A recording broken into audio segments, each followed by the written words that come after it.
Welcome back to my kitchen. Today we are going to make some kicked up cereal treats.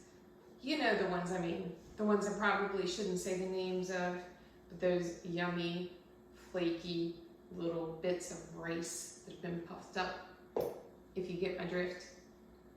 So I'm going to take those regular old cereal treats and add a layer of caramel on top with a little peanut butter mixed in, because peanut butter never hurts unless you're allergic. We've had this conversation before. You can substitute any type of butter you wanted. You could put in some sun butter. If you have cookie butter at home, cookie butter and caramel, that probably would be amazing.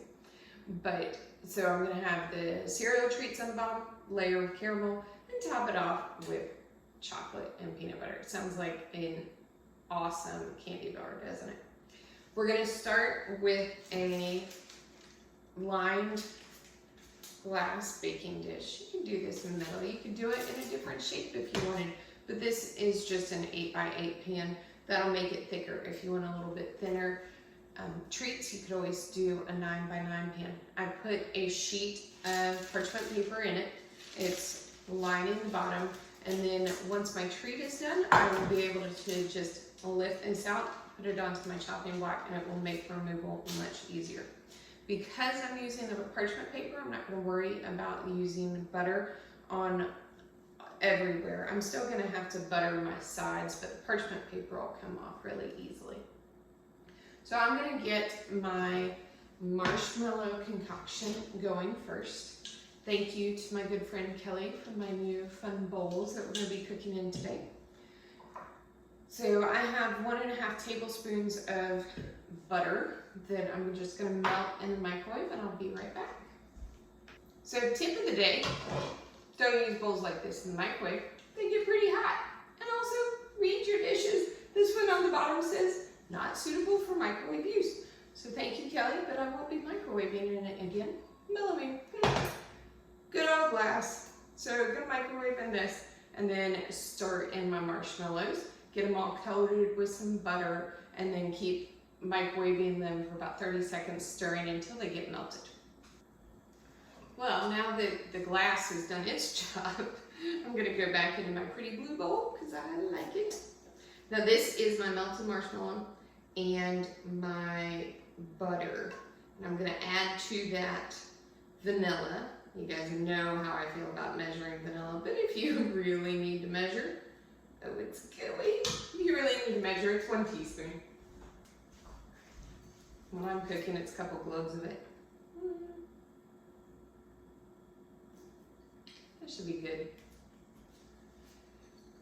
Give that a stir, get it all nice and combined, and then add the breakfast cereal of your choice. Now, I made some absolutely delicious cereal treats the other day with the O's.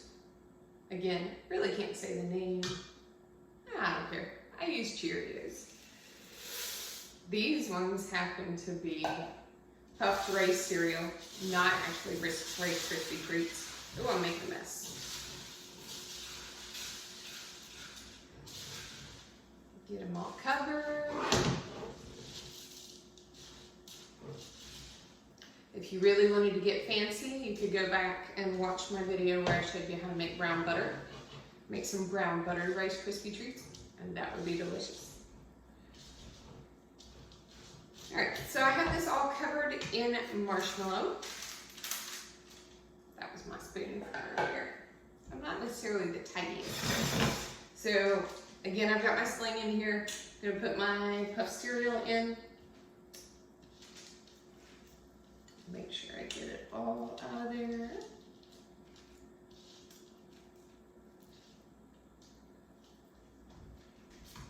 Clean up on aisle 2. Now this is where you might need to get your hands a little messy. It's easier to spread this out and get it smushed down if you put butter on your hands. And then, of course, I can lick my hands later. I promise I won't lick them while I'm cooking. But I'm just going to get a little butter on my hands. That makes it so that the Rice Krispies, or whatever breakfast cereal you're using, or if you really want to make somebody happy and they're into Fruity Pebbles, make some Fruity Pebble cereal treats. Do not feel like you can only do Rice Krispies. My son and I made, let's see, chocolate and peanut butter Rice Krispy Treats with the chocolate Cheerios. I didn't know that Cheerios came in chocolate, but we saw them and decided to try it out. It was delicious. So I have this packed down now. It's going to go into the fridge just to harden up a little bit, and we're going to make the caramel that's going to go on into the fridge. For the next bit of the recipe, you're going to use these super duper easy caramels from the store. The only pain in the butt part of this is you have to unwrap them all. So if you have little fingers hanging around the house, make them work on their dexterity. You need about 7 to 8 ounces of the caramels. You're just going to toss them into your pan, and they're going to go in there with some water. And like normal, I always put the recipe at the end so you can get all the exact ingredients. I'm going to go unwrap these for a while. It's going to take me a good few minutes. See you in a minute.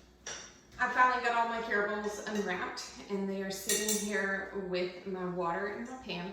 Now this pan has a nice heavy duty bottom. You don't want a really thin pan trying to do this, because your caramel with all that sugar in there, it will scorch and smell terrible. I'm gonna cook these on a low temperature. You want to try for low and slow. This is not the time to get all antsy and feel like you've got to speed it up. But you're going to let them just melt in here. You just want them to turn back into a liquid. And then once they've turned back into a liquid, we're going to add in half a cup of peanut butter, stir it up, and then it's going on top of the cereal treats.